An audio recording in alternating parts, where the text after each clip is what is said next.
வணக்கம். இது நம்ம கிச்சனில் நீங்கள் என்ன பண்ண போகிறீங்க, ஊறின வருமாங்க. அன்றைக்கி இந்த போட்டோம் இல்லையா, நம்ம ரெசிபி போட்டிருக்கோம். நம்ம இதில் இருக்குது பாருங்கள், எவ்வளோ ஜலம் விட்டுண்டு ஜம்முன்னு வந்துருக்குன்ட்டு. இந்த ஊறின வெடுமங்காயில் நம்ம தயிர் பச்சடி பண்ண போகிறோம்.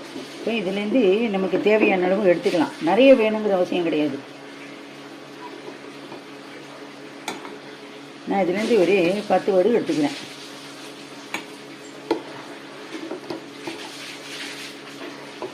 காட்டுறேன் உங்களுக்கு.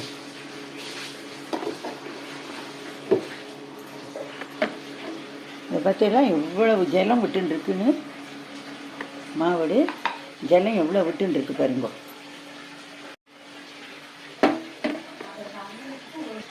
இப்போ இது இவ்வளோ எடுத்துட்டுருக்கேன். இதை பாருங்க, இவ்வளோ எடுத்துட்டுருக்கேன். எங்காத்துக்கு இந்த அளவு போதும். இதை நான் மிக்சியில் ஒரு நைஸ் பேஸ்ட்டாக அரைக்க போகிறேன்.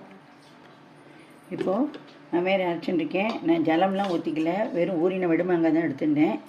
இப்போ இதை ஜலம்லாம் விட்டு அரைச்சா டேஸ்ட்டு போயிடும். நான் கெட்டி மோராகவும் தயிராகவும் வச்சுட்டுருக்கேன். அதை இதில் விட்டு அரைக்க போகிறேன். வருங்க,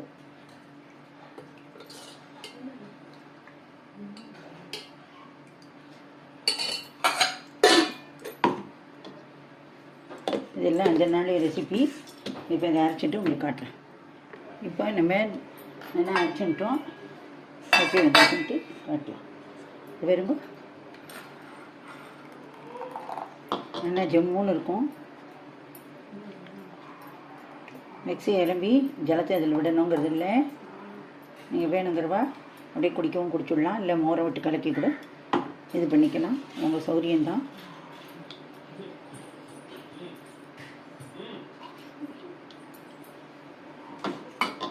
இதில் இப்போ நம்ம கடுகு இதெல்லாம் தாளிக்க போகிறோம்.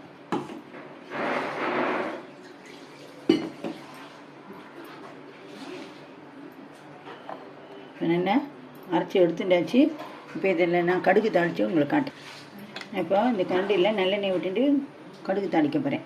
நல்லெண்ணெய் விட்டுக்கோங்க, இல்லைன்னா கடுகு எண்ணெய் விட்டுக்கோங்க, நல்லாயிருக்கும். என்னோடய எண்ணெய் காஞ்சின்ட்டுருக்கு.